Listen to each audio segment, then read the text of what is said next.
My name is Ava Mitchell. I'm 19 years old, and halfway through my second year of college, my lab partner spent the entire semester doing absolutely nothing. I never sent a single angry text. I never complained to the professor. I just kept a quiet, factual log. And what happened next made the final grades flip in a way no one saw coming.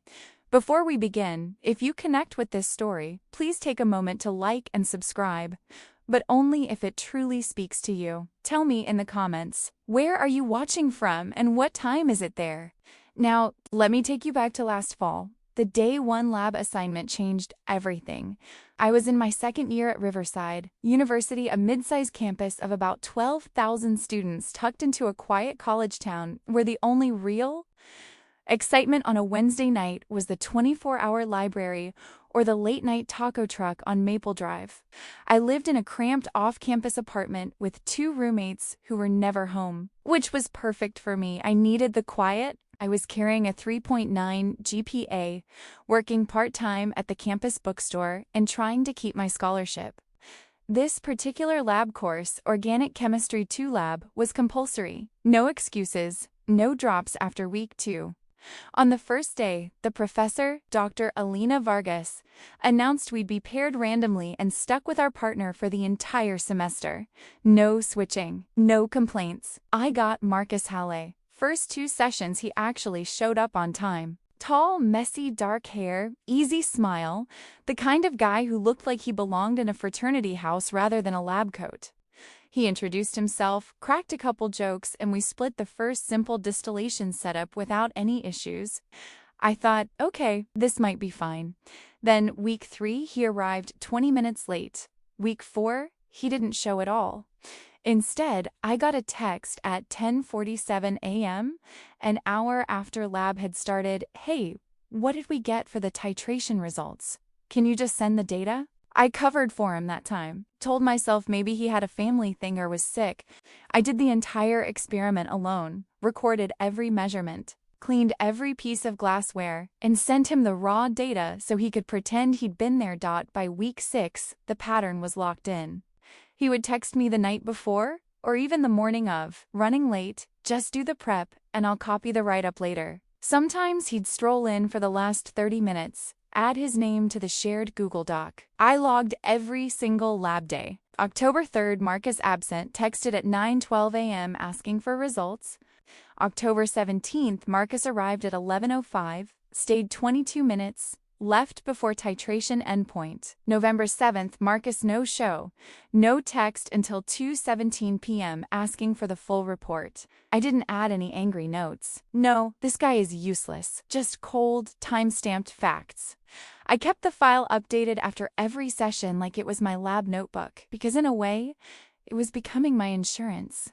The rest of the semester blurred by in a haze of late nights and coffee. I did every single experiment twice when he didn't show once for real, once so I could send him believable data.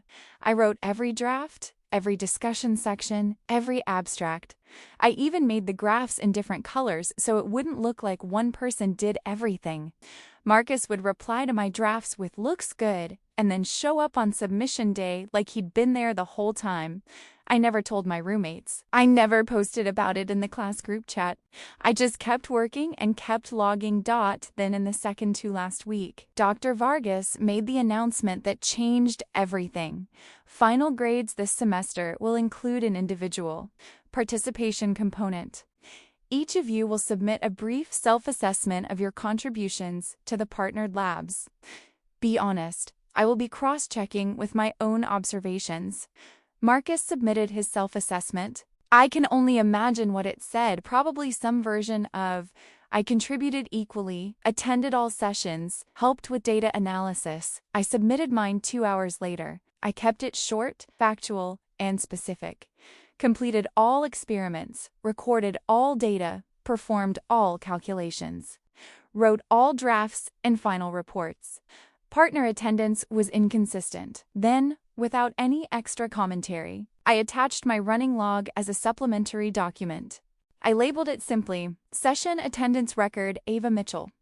No title page, No angry preface, just the clean table with dates, times, and facts.